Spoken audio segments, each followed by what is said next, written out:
Yes, well, I can.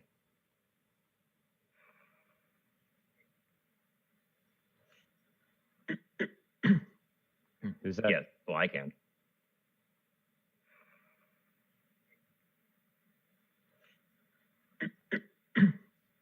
Who's that? Yes, well, I can.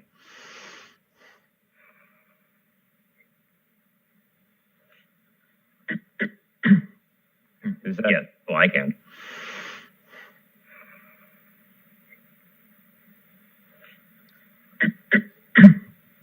Who's that? Yes, well, I can.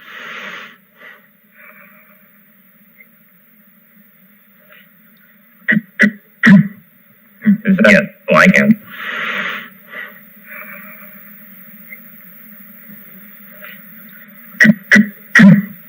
Who's that? Yes, well, I can. Who's that? Yes, well, I can.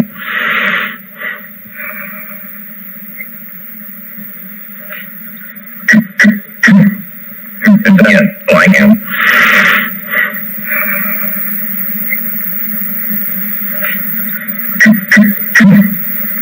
Yes, well, I can.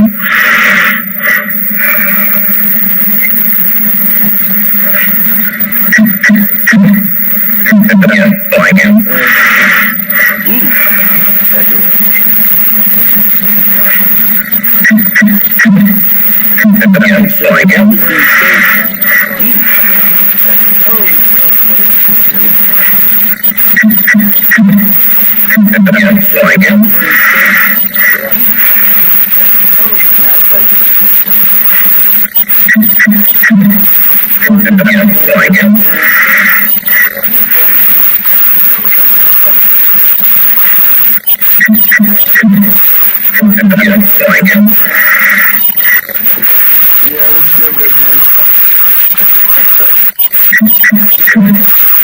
Yes, well, I can.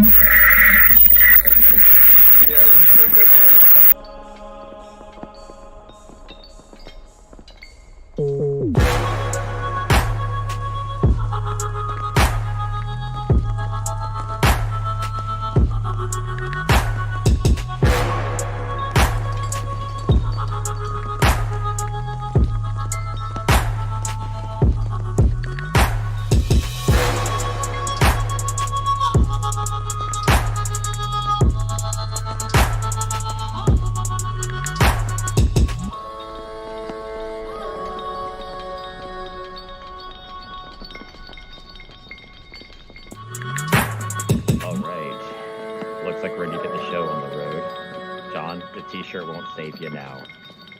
So, welcome to the Shaman guide. OPSEC. Looks like we're going to get the show in part 1 of a John, the t-shirt won't save you now. Intelligence collection. So, Welcome to this one is focused on setup. looks like we're going to get the show Part part one, one. getting ready to John, go. the t-shirt won't save you And now. making sure that you don't. So, welcome to this one is focused on looks like we're going to get the show part one. Getting ready to John, go. the t-shirt won't save you now. Making sure that you don't. So, welcome to this one is focused on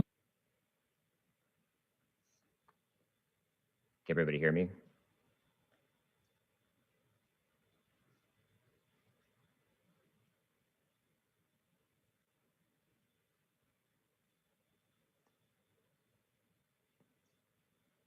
Hello? Chris, are you there?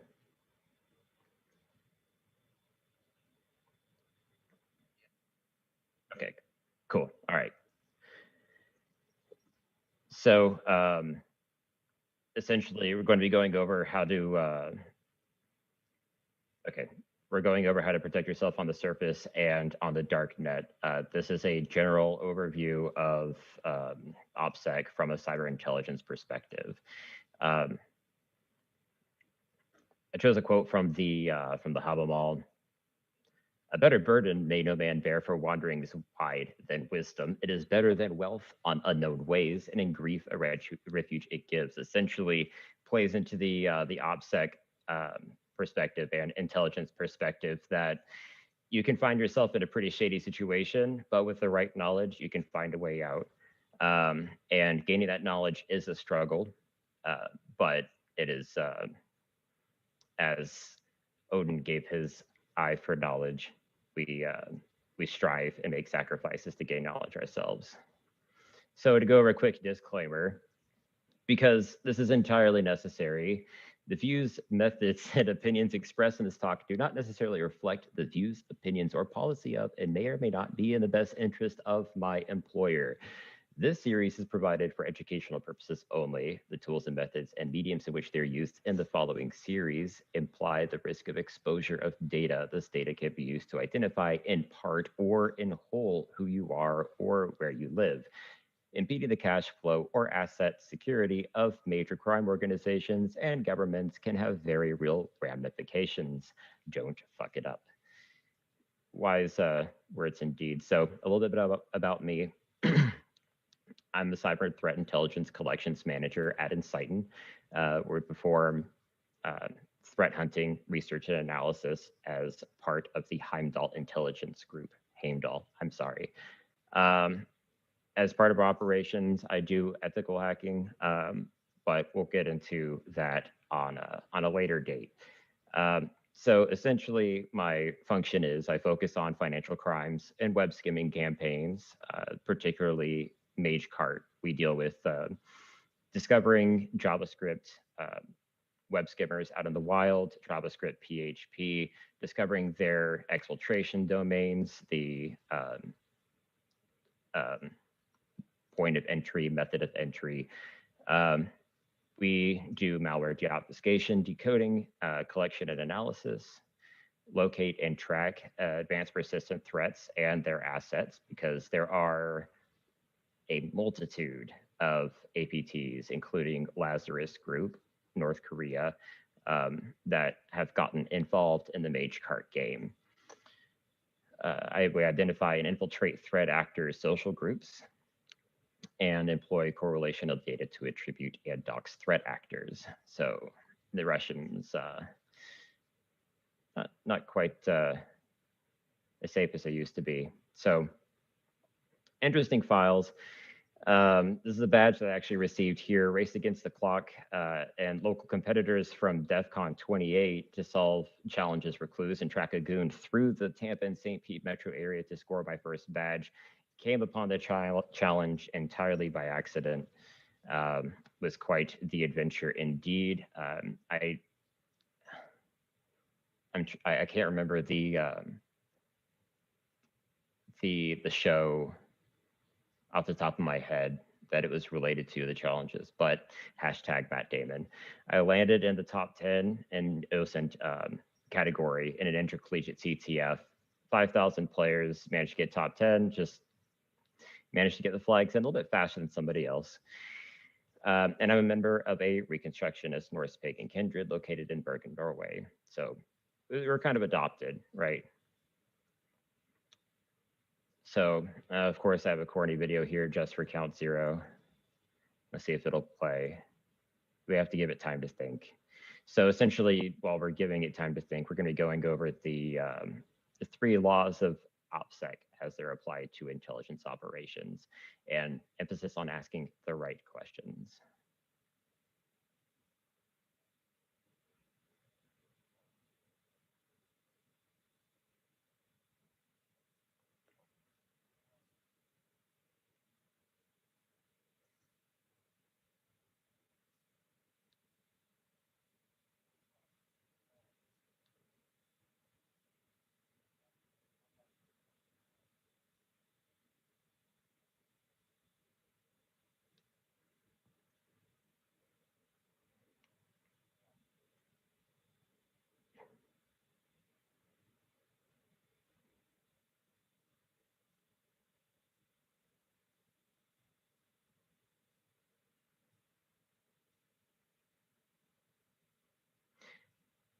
Now that we have the intro out of the way, I wanted to preface the rest of the talk with that this is a interactive discussion, right? If you have questions, again, gaining knowledge here is the end goal. I designed this talk to be centered around teaching and giving people the tools necessary. So the talks that I've enjoyed the most are ones that give you little goodie bags at the end. But I'll be dropping little tools and methods along the way that you can use and apply. So if you have questions about that, or you have questions about any of the content coming up, please ask them, and Chris will jump in my ear and let me know. So, Law 1, acknowledge and accept the risk. So always, this is a point in time where you always want to, when you're first kind of scoping out, like, hey, this is something I want to look into, or this is something I need to look into. We start to think about what sort of fingerprint, what sort of effect that we're going to have, what sort of information that we're going to leave behind, right? Because we have to wonder, how deep do they keep their information? Are they very surface level? Do they go very deep? And we have to consider whether we are, to what degree we need to protect ourselves, right? So the information I leave behind, can I leave this information in somebody else's hands? Now, there's tools that tend to not be so fantastic with this. Your browser will end up giving over a lot of information about you if you do not take some steps to, mitigate that. Now, some of the information that it does pass over, it'll pass over things like your battery level. If you are Lazarus group, so to speak. So let's say a Lazarus group drop malware, you happen to pick it up, they can actually take screenshots through a browser operation. So you don't want that. Always operate in the realm of what you know you can control. If you're familiar with a tool, use that tool as much as you can to the greatest of its ability. So referencing back to browser versus apps. So this is something to take into consideration as well, that even though your browser is not your friend, you more than likely have more time spent behind your browser than you have spent behind an app. There are tools out there that you can see what sort of communication is going through your browser versus going through an app. Facebook apps will actually scrape all the EXIF data from an image before they scrub it to go onto the website, and they can use that later along with other correlative data that you provide to them to attribute, who you are. And that's no good if you're creating sock accounts using the Facebook app. So just something to keep in mind. Always wonder and ask yourself, how unique is my fingerprint? Rather than trying to prevent leaving fingerprints, we want to make sure that we put more emphasis on wondering what kinds of fingerprints leave behind. Because if you just think of this from the defensive perspective, they're looking at logs. You're going to generate logs, bar none, right? but what kind of logs are you generating on the other side? Think about that. Keep that in your mind and keep refreshing that and revisiting that before you start taking the steps to move forward. Deception is always preferred over invisibility because, again, we are going to generate logs here. We always want to make sure that we generate the logs that we want to generate, keeping it in our control. Now, calculating the risk against the reward. Are my TTPs, my tools, techniques, and procedures reasonable or sufficient? This is something where this is taking reasonable risk, right? It's a risk assessment. I'm always reviewing what sort of risk that I'm willing to put on myself. If I don't have to touch a dark web target or a darknet target, I'm not going to. What are the implications if I were to be burnt, right? Toast, you're level 10 toast, you're done, right? If you hand over all your data, you give away the keys to the kingdom, you're done. And this is something to reevaluate at all stages of the process. So as you continue to get deeper, what are the implications if I were to be burnt? And ask yourself that question every step of the way. Is now the right time to touch the target? Now, this is something to take into consideration with geopolitical aspects, right? If I'm looking at all this, the environment around my target, right? So is this the right time to touch the target? Am I going to be able to interact with them in a meaningful way? And be sure that you exhaust all other resources that you have first before actually interacting with the target. Oh, I got ahead of myself. Look at that. So your answers to the prior laws are not correct. Sorry, but they're not wrong. Dynamically reevaluating your OPSEC is a good habit to develop, right? Because we want to continue to ask ourselves the questions from the previous two laws to make sure that we are ready to advance before we get into something too deep.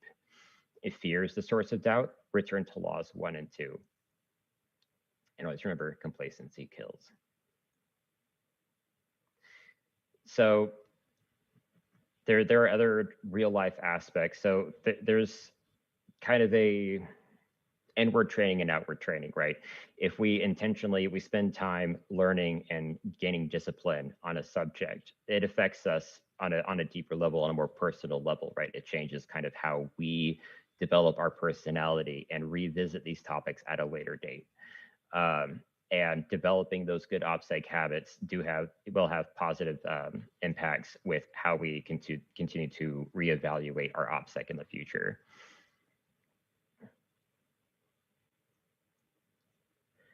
So we're going to go over some tools, how to set them up. I'm going to leave you with some tools to use and essentially get you the start. Mind you, this isn't the complete guide here, right? You're gonna have to come back at the end of the month for part 2 to get the really meaty stuff, but I will leave you with tools. I'm not that mean. I will leave you with plenty of tools today. So just some things to keep in mind for a home lab. It's always good to have a home lab. Why not, right? For having a home lab though, I do recommend having a VPN, especially one that has split tunneling. One that has a VPN disconnect kill switch is even better. So that way, if your VPN drops, you're not still sending packets because you can continue to generate background data, especially through ads that continue to request information. You do not want to just, oh yeah, I'm totally secure, and then just keep navigating. My browser's a little bit faster, and then realize, oh crap, my VPN dropped out. No bueno. A pie hole's a good way to make sure that that doesn't happen as well, right? So with a split tunnel VPN, often they will give you DNS addresses to use. You can configure those in the custom settings of your pie hole and set it to only use those VPN DNS IP addresses. So that way, when you have your computer routed to the pie hole, everything will continue to go to those secure VPN servers. My bad. So going forward with some of the tools that we're going to be talking about, it's not going to hurt to isolate these virtual machines and these other tools we're going to be using. So network switch and a security appliance both you could use to generate VLANs and create isolation, just layers of separation inside of your network so that if somebody was to get into your network, it makes it more difficult for them to propagate, or you can detect malicious traffic, attempted downloads, attempted droppers, and everything that might otherwise affect your network. Sorry. So when we've got our lab set up, let's take a look at scoping, right? Scoping, getting an idea of what sorts of intelligence we're gathering, especially if we're doing this for a client, we want to consider what sources we are gathering from. If we have a limited scope, we want to be sure that we are operating within that scope. So this is broken up between surface level and darknet sourcing. So for open source surface open source sources for gathering intelligence, those would be like your public forums, social media, public chats, and so public forums, you're thinking of things like maybe you are trying to, let's see, let's say you're looking for missing people, right? Because we're not entirely limited to only looking for the bad guys. Maybe we're trying to find somebody, help out. And I just did this recently with the Trace Lab Search Party CTF, which is a ton of fun, by the way. Say we find out maybe the person, their Facebook profile, they have a cover photo of a pickup truck. Well, it's a Ford, it's an older one, a classic one. How's that thing still running? First off. Second off, they probably have, it's probably still running because they're part of a forum of fans or a little culture, a little Ford culture, underground pickup truck Ford culture. So if we start to look for forums where those people might gather, we might be able to look for other correlative data that might give us a new username, that might give us like information on where they might be, where they might have been. And it gives us a point to pivot off of, right? This includes, Facebook, Instagram, Twitter, TikTok, Steam. Steam is a great one because people don't realize how I actually discovered one Russian threat actor through his Steam ID. Whoops. So public Discord links and public Telegram links. So these would be links to chats that were posted in different forums. Closed source, and mind you, those forums are like open source as well. I didn't need a password to get in. I could create an account, but it wasn't limited to certain conditions. So we're looking at versus closed source. We're looking at locked down forums, locked down social media, and locked down closed chats. This is something where I would have to friend a person on Facebook to get their information and the such, right? So that goes as well for Jabber, non-public Telegram links and non-public Discord links. So some of these groups where you have a lot of malware being sold, especially in Telegram and Discord, they're going to, you're going to have to find the link from somewhere where typically it's not something that you would consider an open source location. Now, darknet, I don't have any sources provided here. Those will be on the next talk for specific sites for sourcing intelligence from. So darknet open source. I don't want people to get like confused. So some people might, I guess there might be an argument to be made by some people that when you have a site hidden behind Tor, that makes it not open source. I'd argue that nowadays Tor is so prevalent, especially for people who are in censored nation states. And since that number of censored nation states continues to grow, more people are using Tor. I'd argue that this should be considered open source at this point. Closed source, darknet locations. These are the hardest, obviously, to get into. This is where you usually have to involve social engineering to get in. And I would not enter these without a really damn good persona. Speaking of which, let's look at crafting personas. So there's some considerations. Why are you targeting your subject? Drug networks, malware networks, business intelligence, because that's actually a pretty big problem. Activists, and hacktivists included, have different profiles for who make up these networks. We want to take a look at those networks from our own perspective and from the perspective of our target. So what does the target know about this network?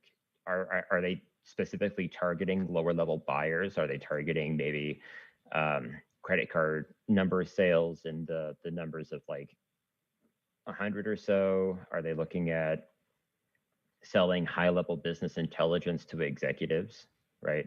Are they looking to hire programmers? Are they looking for mules or carders, individual carders that can go and empty out ATMs? And what do you know about the target's network?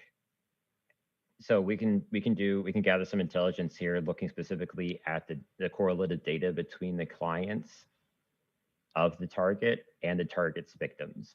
So we can kind of attack this from multiple angles, right? Where we can get an idea of who their victim is, what their average victim profile is. If so, say in the case of MageCart, they look at, they're specifically hunting down Magento, OpenCart, Shopify are the big ones. So, you know, if you're doing this in the case of building a honeypot, right? We're building a persona in this case. We're building the CMS, you know, the e-commerce site behind a WordPress site that's left vulnerable, right? And we're expecting that it will be attacked, but we're kind of doing the same thing with a persona in this case. We're crafting it to match the target victim, right? For the clients, we're looking to blend in with their clients. We're looking to blend in with the people that they would do business with, because we will very likely be doing business with them in one way or another.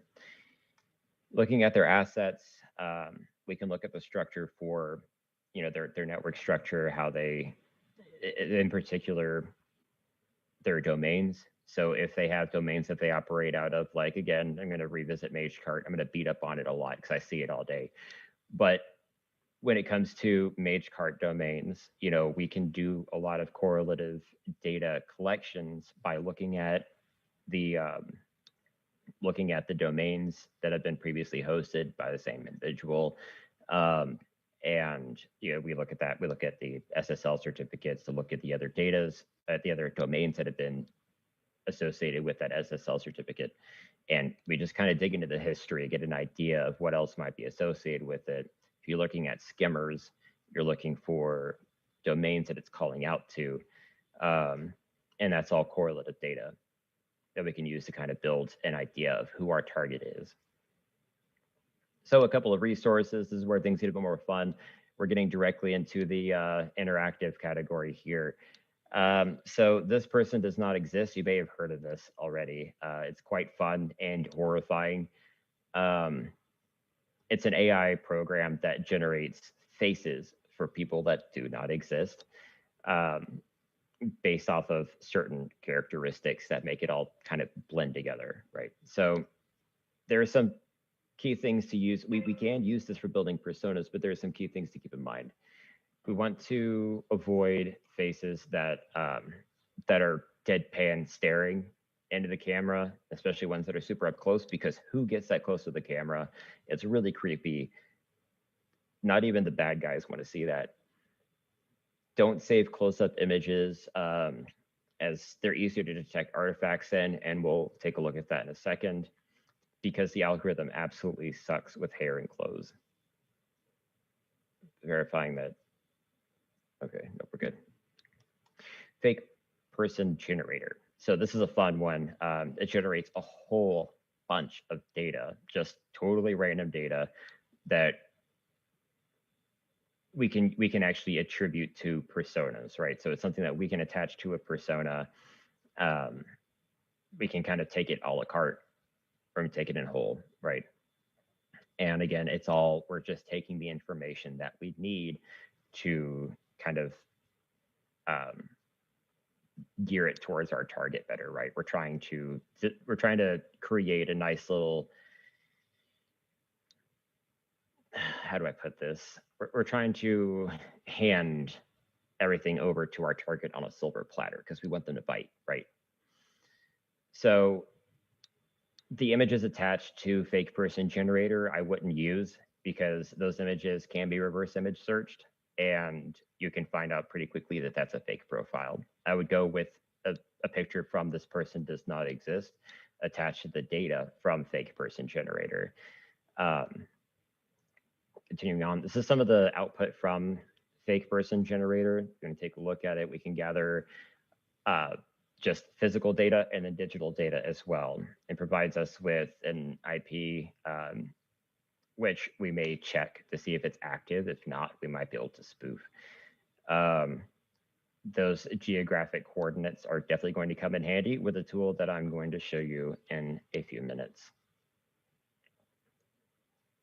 Now, this is a question for everybody watching.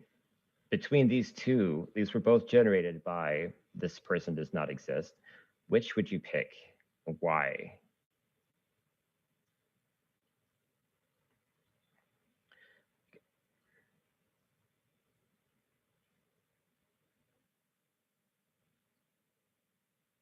No problem.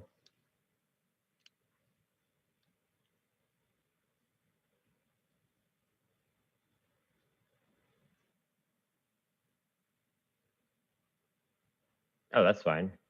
Well, how about you, Chris? What would you pick?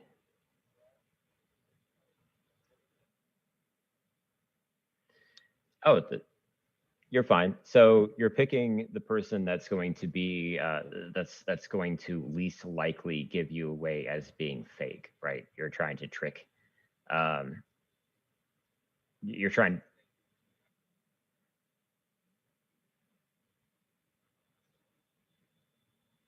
Really? Why do you say that?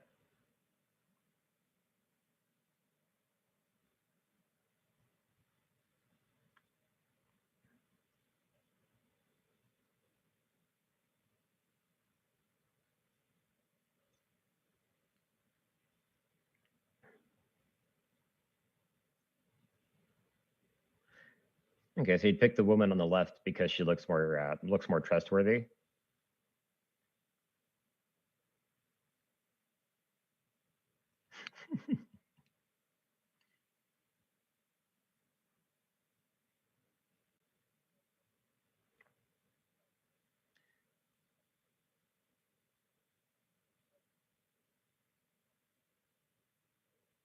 I can understand that. Now, how so for the image on the left, how well can you see the detail in that image?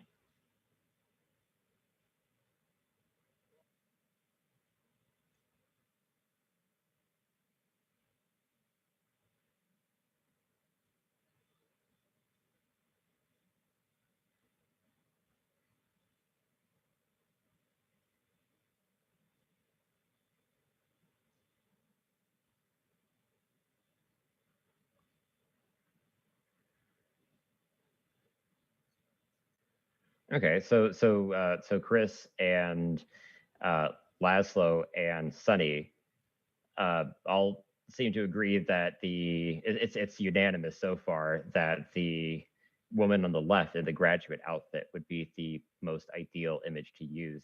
I would agree, except for the artifacts in the image. That's the only hangup that I have. So this is something, just an exercise to point out where this person does not exist messes up, because there are tools that have been developed to look for these artifacts, right? So the fewer.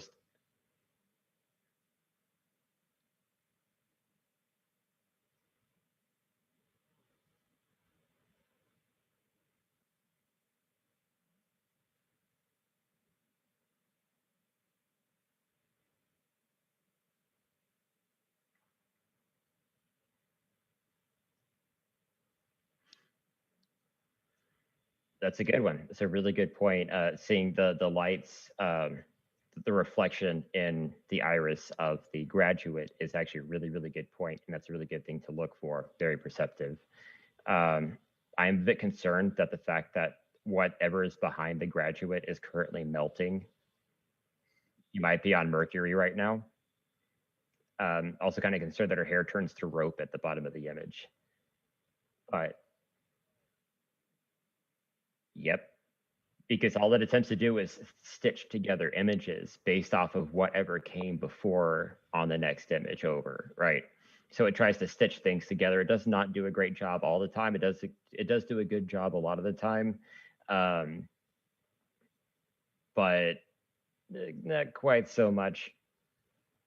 A good enough portion of the time. Prepare your eyes, because this is what happens most of the time.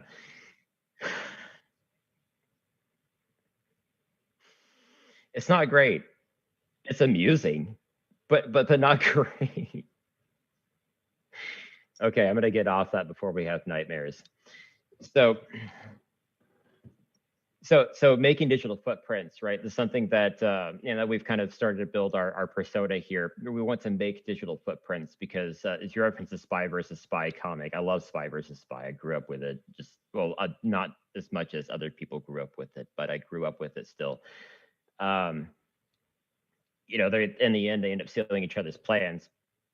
But our idea is that we understand that the other side is going to take whatever they can get from us, but we want to make sure that we give them what we want to give them, so that when they take it, what does it matter? They only have what we, have given them. We have the control in the situation. So making digital footprints, it largely depends on the network. We want to blend in, but in the case of many social media sites, it's generic enough to be universal, right? So the information that we create, it doesn't have to be specific to them. Just the fact that we create a footprint, a digital footprint, is something that gives our account age, or gives our persona age. Now, if we can provide, or if we can create information with like GitLabs, or if we can just kind of show like, all right, cool. So if we're targeting somebody that's targeting programmers, if I take some scripts and I throw some scripts up on GitLab and show them kind of like forking things, working on things, right? Then that'll later add credence and some little subtextual pretexting, right? Does a lot of work for us that we don't actually have to say. We don't actually have to try to convince the person, because if they do attempt to research us, they will see that. Mind you, people that are looking for researchers are going to do, or looking for programmers are going to do research. People that are looking for mules might not be doing so much research on the person. They only care about like if you can get the job done. So universal sources that we can post information and generate a footprint, generate a history with, would be sites like Reddit and Twitter. Specifically targeting, the hacker groups and malware groups, as I mentioned, you might try generating data on GitLab and try hack things that are more public. Things that you leave a bit more on trail. You can share. If you have a LinkedIn with that persona, I can just mess around and try hack me, and oh no, I'm learning things, but then I can post that data on the LinkedIn, right? And the North Koreans are doing this right now.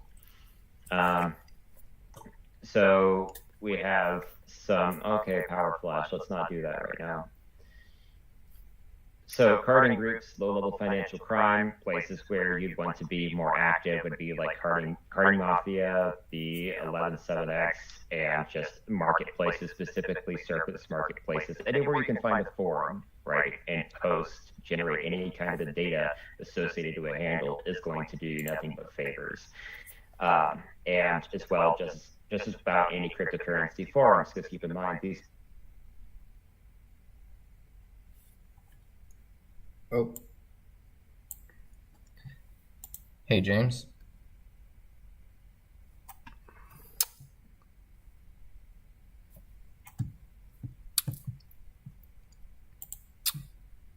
I guess this is a good time to test to see if y'all can hear me.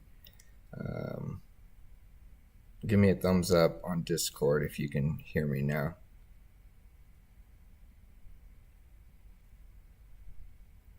Thumbs up, Discord. Yellow. Hey, James is back. James, give me one Okay. second. Okay, so they can hear me. So we're going to get back to James. I have to apologize. We didn't get to give him an illustrious intro except for the video intro, but James, we'll kind of talk more about him at the end when we come back for Q&A. So he's back on Zoom. Let's get back over to him. All right. I had a power flash and it totally robbed me of my flow, bro. Let me get back to sharing my screen.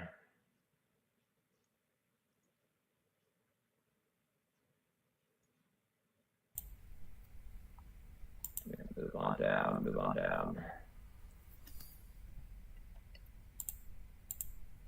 This is going to start me over, isn't it? Yep. Oh, well, we're already in this. That's okay. It's for those speed readers out there, right? Yeah, I saw the lights go out and I'm like, oh no, I know where this is going. It's like, please tell me that wasn't on my end. Sure enough. All right. So, of course, only ever use fake emails for any of these sites or associated emails with our personas. We want to use them to create data. Prefer, of course, the only reason Proton Mail is on there is because it's encrypted, but prefer not to use anything that has servers hosted in the United States. Because anything that does is inspectable and under the jurisdiction of DOJ. We don't want that, right? Because we're trying to get into the forums. We're going to look like the bad guys quite a bit. We don't want to be associated with that, right? So Yandex.ru is a good one that many of our targets will recognize, right? Things that are recognizable to our targets are just going to continue to add credence to us. So this is where we start to get into one of the a tool that I've been having a lot of fun with lately. So cross-platform collections. Now there are some apps that don't play so well in the browser, right? We want to use they work, or maybe they don't have a browser option at all, right? They're only in the application. So we can use VMs to gather intelligence cross-platform. So this will help us with streamlining the collections process, which is going to do benefits for us for reporting. Again, because a lot of, we can't forget that a lot of what we're generating intelligence for is probably not just for us, right? We're doing it for somebody else. It does make automation easier. Android, I just gave it away, didn't I? So Android VMs are rooted by default. And using Termix, we can execute our Python scripts. So we can bring our toolkits with us and we can automate our collections for Android apps that do not have that browser equivalent. So it also opens up the ability to hunt for malware and hunt for threat actor assets that are hidden in like the Play Store or just hidden in APKs, right? So we're going to be using a tool called Genymotion, and I just skipped. So Genymotion collections. Forgive the song reference. I don't know what I was thinking. Anyways, these virtual devices can use Android apps, but have no phone number associated with them. We can solve that with SIP VoIP via a burner device, right? Use cache to obtain a burner phone and a SIM card. So we track phone, Total Wireless, Boost Mobile, any of those. But again, only use cache. Do not swipe your card. If you just throw it in your cart, when you get to the checkout, set it aside and buy it separately, pay cash. Because that phone number can be, of course, associated back to you through your bank card number. The banks are not in the business of hiding us, even as good ne'er-do-wells, the nerve. So the cheapest will do as long as it supports SMS. I'm totally on board with the way that this is set up with using flip phones, right? Where our main thing is going to be receiving SMS. the VoIP and SIP applications are going to be downloaded on the virtual machines. We just need a number to associate them to.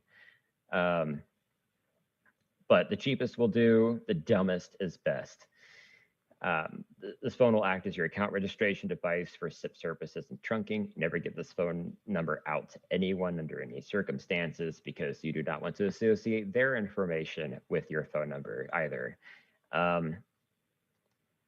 Of course, also keep in mind that if you give your phone number out to somebody else who might be a ne'er-do-well, then if they get busted, that could be tied back to you. They find that phone number, they start looking into it, they see suspicious activity, and it just starts a whole bunch of mess that you don't want to be involved with. So keep in mind the reach of your operation. Use different burner devices to segregate your VMs based on key features of your operation. Like if you're targeting groups based in certain geographical areas, consider getting a different burner device for each area. So if I'm running a campaign of multiple virtual machines targeted at Indonesian hackers, I'm gonna have one for that, Russians another, Germans another, Ukrainians another. And the point is that if one of them gets busted, and this is where the home lab comes back into play with your security appliance. If you detect traffic attempting to come back into your network or scoping out your network, then you can actually shut that down with just that one burner device gone or out of the equation. And you don't lose your entire campaign, your entire operation, every other country, it's going independently, right? So, and you can just stand all those virtual machines back up again with a new burner device and you're good to go. Now, Genymotion, installing it. Sorry, my nose is running, it's not great. So, going to the Genymotion website, downloading the desktop app. It has two different versions, one bundled with VirtualBox, the other without. If you already have VirtualBox downloaded, it'll only work with certain versions. At least it starts to get unstable with later versions, the newer ones. Sorry. So I really recommend downloading it bundled with the version that it comes with, or it'll tell you the version on the website. Now, when you add the device, it'll give you a assortment of different devices, tablets and phones, anything that has Android running on it. I'm waiting for refrigerators. I would really love to run campaigns with refrigerators running Android, but I'll keep bugging them about it. Now, the latest API version is 10.0, API 29. It'll populate in VirtualBox and Genymotion. Now, rather than most applications where you start them in VirtualBox, you'll start it in Genymotion. Genymotion accounts are free, by the way, and don't do what I did and try to register your account in the app. You have to go to the website and register first. So just something to keep in mind. Let's see, potential issues. Oh, this was great. So sometimes when you're creating these virtual machines for the first time, it'll create a whole bunch of Ethernet plugins for the virtual machine. I had like 9 associated to one virtual machine. Get rid of them. Get rid of all of them, and then restart the VM, and then it'll only generate as many as it needs. Weird problems, weird solutions. So configuring the virtual device. So we want to make sure that we have enough resources to run the virtual machines that we're running. If you have a virtualization server, this will be your best friend. They can run very light. Basically, the idea is to give yourself plenty of resources, get it set up, and then reduce the power to just as much as you need, right? Pull back. And then once you have that configured where it's running stable, clone the crap out of it. So in this case, standard configuration that I started with is to have 8 gigabytes of memory and 4 processors. I know that's, they're running on like octa-core processors now, but it's okay. It runs just fine like this.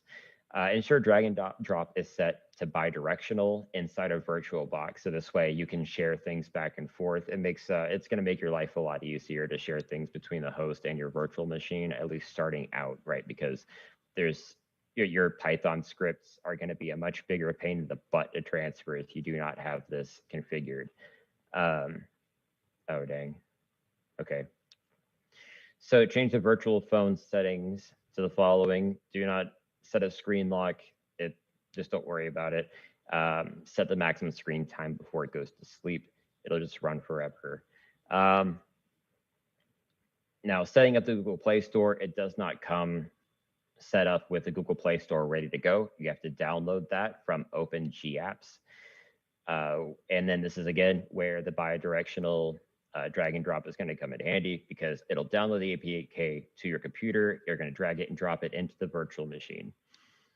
To enable root, you do it just like you would do on, you enable developer options just like you would on a standard Android device. You're going into your about phone, build number, tap it 7 times or until it starts to tell you how many clicks you have until you do it. Open up developer options and make sure that allow root access is checked. And now shut down and clone. This is where you also want to install like Termix to be able to run with the root access. You can install Python packages, libraries, and everything that's going to make your life a lot easier. So this is just kind of the network diagram for my campaign that I've set up. I have VirtualBox cordoned off into 4 different subnets. And each one of those subnets has a cluster of virtual machines running on it, running different Android devices. All of those are based off of different geographical areas of the world. And each one of those clusters has a burner device behind it that's acting as a SIP-like controller. And just to kind of give a preface, I just actually thought that people might think these lines point to actual different geographical locations. I didn't think about that. No, that's not the case. I think we have Indonesian, American, German, and Russian all represented here.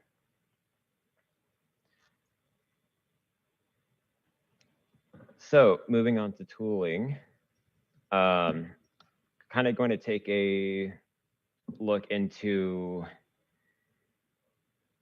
like just different ways that you can apply these virtual machines once you have them set up. Once you have Termix set up and you have your Python libraries installed, what are we going to what are some tools that we can use to our advantage right out the bat, right? So Pelehe is one that's been a lot of fun so far. You can find where an email address has been registered.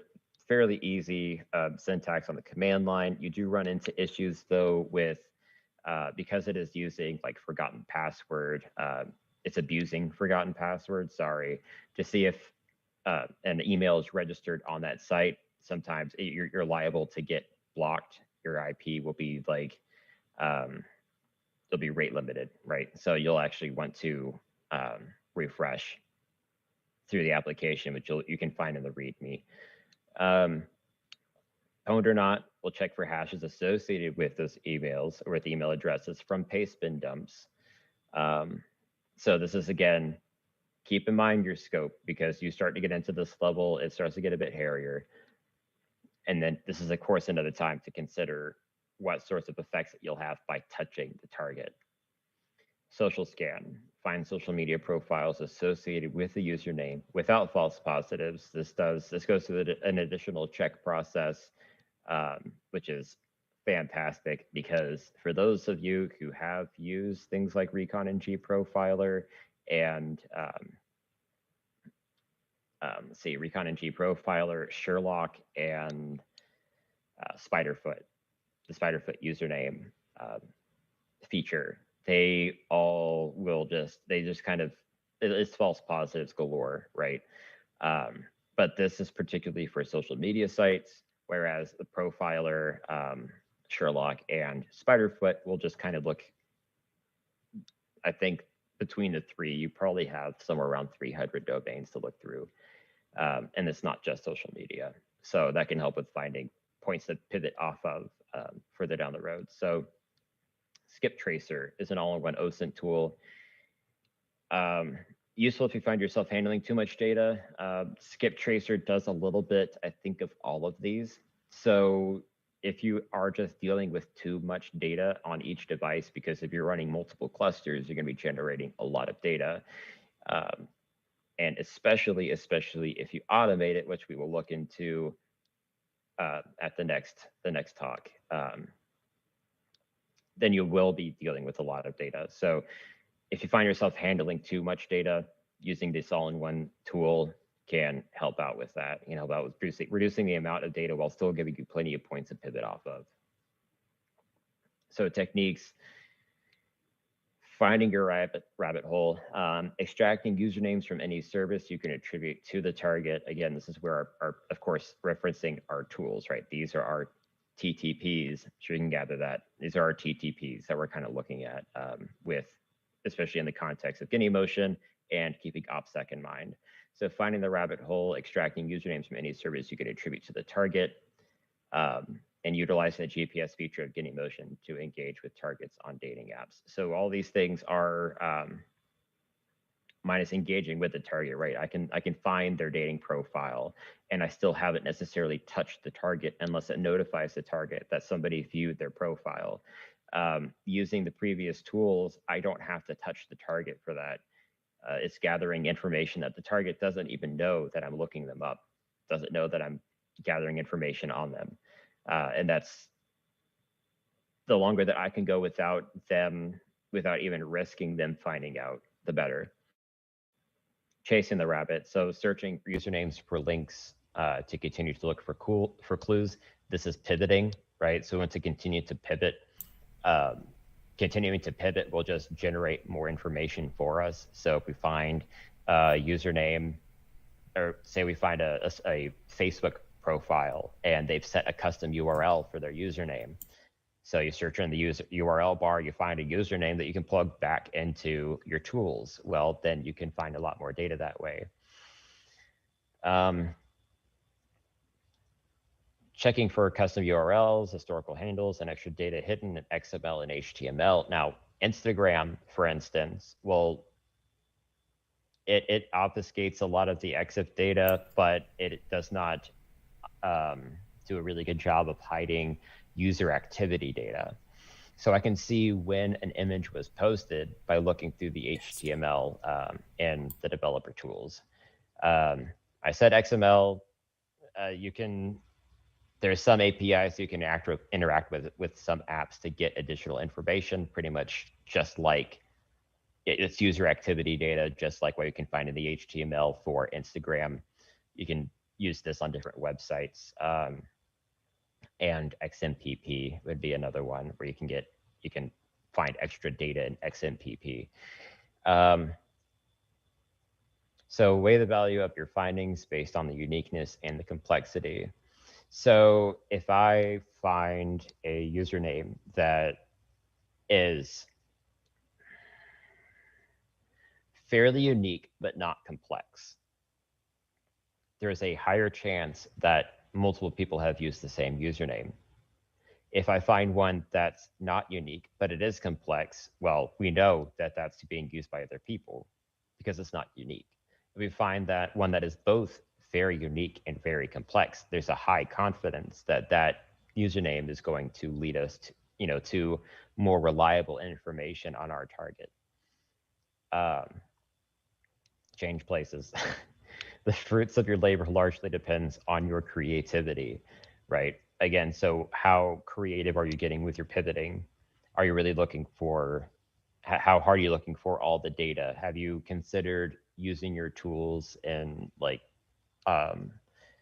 Spiderfoot can collect a bunch of different data points. You can search an email address and a username and a phone number, right? So again, using your tools to the fullest extent and pivoting. Coming up with this data without touching the target is often difficult, especially for those with common names and phrases for usernames. Again, uniqueness and complexity.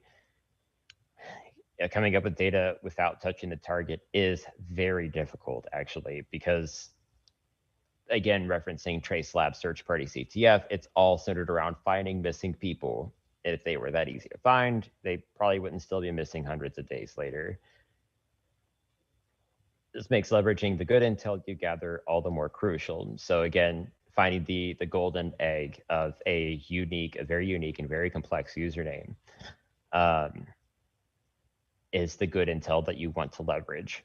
The best intel that you can get is the intel that will reveal the higher value information on your next pivot, right? So you want to continue to use that to your full advantage, including taking that information and plugging it right back into Google. That's another tool at your advantage, Google Dorks. I keep doing that, sorry. Creating a little competition for your target on a dating app might not hurt you. So I know everybody's familiar with catfishing. Nothing says you can't do that. You know, pull out all the stops, right? If you can get your target to talk to you and engage with you, that's even better than you reaching out to them, right? So now the current geopolitical issues, once again, going back to geopolitical issues, can be leveraged to your benefit, so stay informed. So this can be used to both your benefit and your detriment, right? You want to be, it's for social engineering, you can use the current geopolitical landscape to, you know, to further leverage information out of or trust from a target, just as well as you can do more damage by requesting the wrong information at the wrong time, or demanding even. So our procedures, this is just kind of the meta-analysis of our previous two. Configuring your environment, develop a plan, collect intelligence, analyze and make your intelligence actionable, compile found intelligence, and then burn all touched assets, right? So this is kind of a cycle. This is kind of a cycle that we continue to take our tools and our techniques through. And so I burned through this a lot faster than I thought I would, which leaves a lot of time for questions, which I think is great because I love questions. I love answering the questions. But I have one more slide to share. Intel collectors are like ogres. They are unwelcome guests in your swamp. You want them out. Governments will dump more unwelcome guests in your swamp if they find you. Private sector intelligence is an allegory for a competitor nobody wants to deal with. They don't want you in their swamp either. Intel collection has layers. There will be onions involved. Don't get Shreked. Prepare for the Shrekkening. And so that's it. So questions and then belated intro, and I'm all hoping. Yeah, you can hear me, right, James? Yes, I can. Okay, great. And I'm pretty sure that they can hear me as well. So yeah, my name's Chris. I'm not John or Trey or Tremere. Let's see, I work for that company there, not that company there for legal purposes. I have to say, I run the streams for the Neon Temple, and it was a colossal screw up on my part, so I apologize for that. I don't know what John was going to say about you, James, but I remember meeting you maybe almost 2.5 years ago, maybe. Yeah, 2 years it's ago. been a while. You were at HCC. You stood up their cyber club, and it's pretty amazing to see.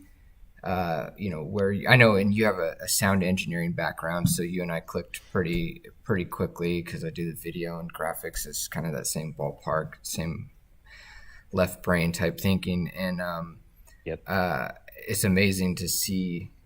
I remember you back then, and your thoughts on security and hacking, and to see where you are now and how you carry yourself and the knowledge that you gain. It's a real testament to your just the hard work that you've obviously put in.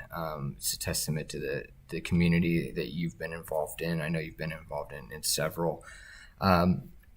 So that's, I'm assuming what John was going to say, but in a funnier, more sarcastic asshole type way. So let's see. Let me check. I mean, I've had an absolute blast, right? From those 2 years ago, that was actually kind of a somewhat tongue-in-cheek harrowing experience. Like, got a flyer like, wow, someone should really start a cybersecurity club here, and nobody had done it. And I saw flyers for some teachers or some professors that wanted to start a cybersecurity club. So I go there the first night, and they're like, all right, cool, we're gonna elect a president. And it's like, all right, well, okay. So I was nudged heavily by my partner to put my hand up, and everything went downhill from there. Yeah, what was the name? It was something with eagle, right? It was Cyberhawks. Cyberhawks, yeah, I knew it was some kind of bird. Yep. Cool. Yeah, so this is Cyberhawks. There's some people who stole our name out in Texas. Oh, wow. Suck. Yeah, I know how that goes. All right, so I'm looking back. I think they may have addressed their questions to John or Trey, so I'm just like, oh, here's one from RJ45. How do you deal with family members who don't understand not sharing personal details on social media and people they just met on the street? So in that case, there's only so much you can do, right? There's only so much that we can do to control others that we're not willing to accept doing damage to. Because in all cases, including social engineering, in all cases, you run the risk of damaging relationships or damaging the person. And I don't know anybody that's that willing and ready to do that level of social engineering on their parents, or willing to invest that much time into maybe some psyops controlling what they see. But in the case of what you can do, I just, ask them to respect your wishes for them to not share information about you. That's about all you can do. It should be easy. I mean, whenever I take a picture in the basement or whatever, I always look for RJ first and give him a little cover the face nod, because I know he doesn't like that. So if they're your family members and they can't understand that, then you need a new family, dude. I'm sorry. Yeah, exactly. Well, I thought you were going to say that you draw a little arrow on the picture. No, I probably should, but I don't have time for that. But in fact, he just asked a follow-up. Is there any good OPSEC advice for a company to safely get crypto to pay for Chris's shirts? I guess I should have read that first. That's funny. Yeah. But let me. What channel are we in? Yeah, we're in the event discussion. I should have read the question before I asked it. Yeah, he was messing around. I can actually kind of answer a bit of a question. Yeah. Basically, there's a good question in there. Is there any good advice for a company to safely get crypto to pay for blank? Yeah. So, just remaining as anonymous as possible at the beginning when you're creating your wallet. Other than that, using tumblers, right? I mentioned tumblers earlier. There's a lot of information to be gleaned from those cryptocurrency forums. And if you're just trying to if I'm going in to buy malware, I'm going to be using a persona anyways. And then the crypto, if it's coming from an account, if I just did a transfer, so there's a ledger that's associated to a transfer from a bank account that I own or anything like that, then I would go through a Tumblr service first. You're going to be paying a bit off the top, but you'll be fine after that. Great. Let's see. Laszlo, is there any VPN services you recommend to use or avoid? Oh, so this gets a bit hairy, right? Because the cream of the crop is going to be residential VPNs. This gets kind of weird, right? Because residential VPNs, if I'm connecting through just some dude's house, I can actually use proxy chains, and I can set up multiple dudes' houses, and then I can run everything through those multiple dudes' houses. That way, if things get too hairy, they wind up going somewhere else. But if I'm going with a major service, I actually use Nord. The some people are like, oh no, they got hacked though. It's like, yeah, that's pretty much the reason why I'm using them now, because they actually recovered their crap, and they actually done a lot to a lot of work since then to try and like patch things back up and make their security better. And their split tunnel VPN is pretty good. It uses Nordlinks, and I think that Lynx is an offshoot of OpenVPN. So it uses it like a forked open source turned closed source software option for split tunneling. So it's pretty good. It looks like Laszlo has a couple of follow-ups while other people get him in. Number 2, what's your rig look like to be supporting all the virtualization? So given that I kind of take things as they go and like reduce the overhead as far as resource allocation, there is like a physical virtualization on my end, and then there's also nodes like Linode or cloud-based options that you can use as well. But for my home, I mean, I've got 32 gigabytes of DDR4, 3200 megahertz, Ryzen 7 3700X overclocked, a GTX 1660 Super. Yeah, so that's a nice setup. Yeah, if you keep on top of it, you know, you can do a lot still. Block lists source ? Emphasize, please. Maybe he'll get back on that. I actually do have it. So I think because of my screw up, I think when you first started talking, the audio wasn't quite there. So I guess let me maybe talk a little bit about, if you can remember back to the first couple sentences about James or Lux, and then my question is, where do you see yourself going? I mean, I mentioned 2 years ago meeting you when you were at HCC and the Cyber Club, and from there to in your career, where do you see yourself going in the next couple of years? Oh, that's a hard one, because if you had asked me 2 years ago where I was going to be in 2 years, it wouldn't have been this. Yeah, right. So that's a really hard one. I'd like to be, you know, I guess taking more advantage of. I like putting roots out. I like being able to expand. You know, I like being able to try a variety of different things, and I really enjoy cyber intelligence, but I also have really enjoyed penetration testing and hacking. So I would like to do more work in the hacking sphere over the next couple of years. I do have an opportunity to get the Pen Test Plus with a voucher that's already paid for soon, as soon as I can find time to do it, and I'm not running away from hurricanes and crazy people. Yeah, or non-hurricanes, right? Or non-hurricanes. Yeah, still got to run from them. Laszlo, he elaborated a little bit. So, block list sources for the pie holes. So, if you read the manual on their website for the main setup for Raspberry Pi, they do actually link to a well-compiled list of block lists. I did not use all of them, just because there are some. Keep in mind that if you use too many, you'll just break everything, because there's with some of these block lists, there's issues with redundancy.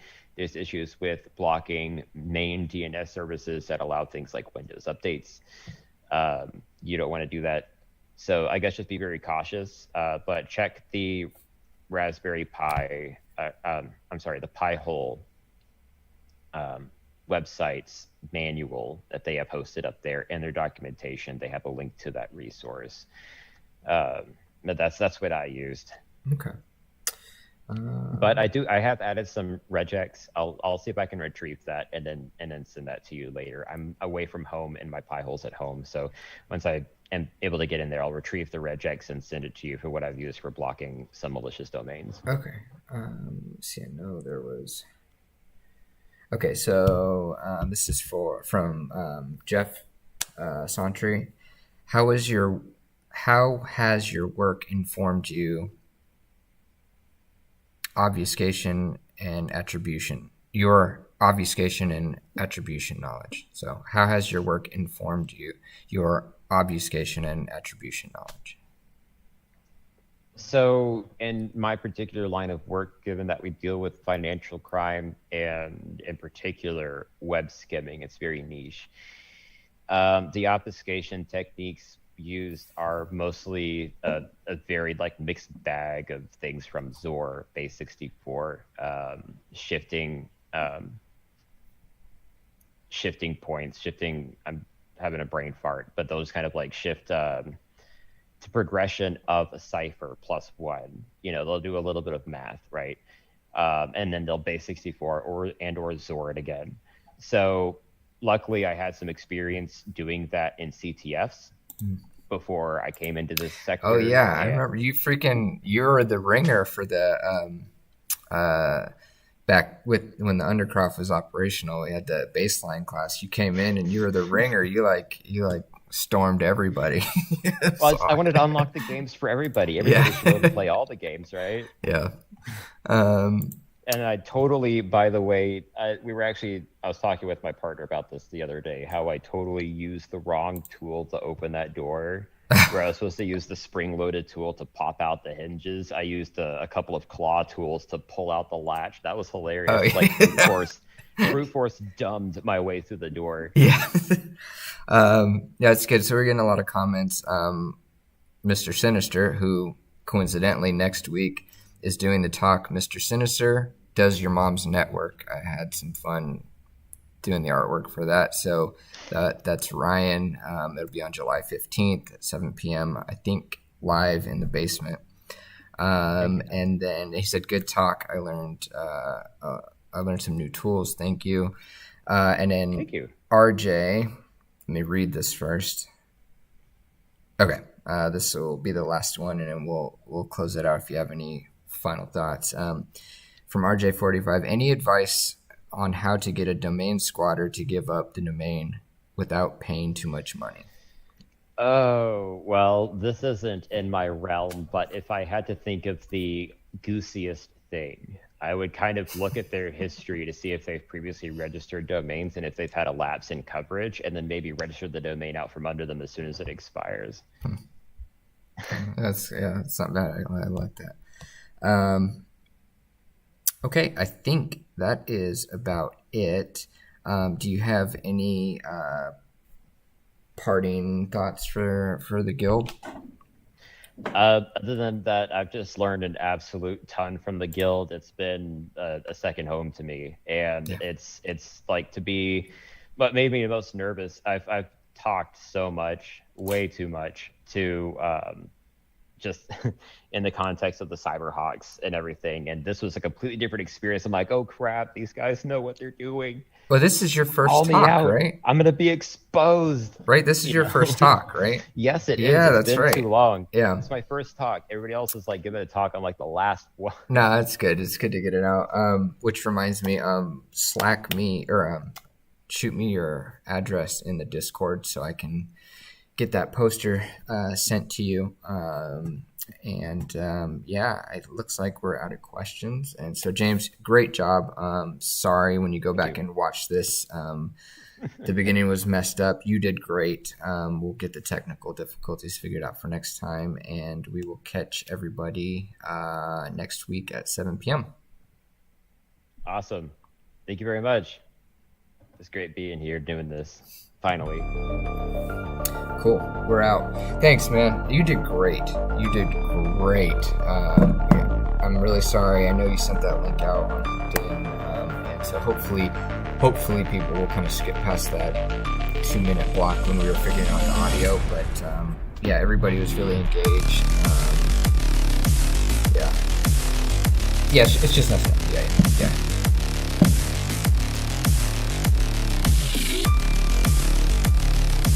Actually, no, it was a hot mic.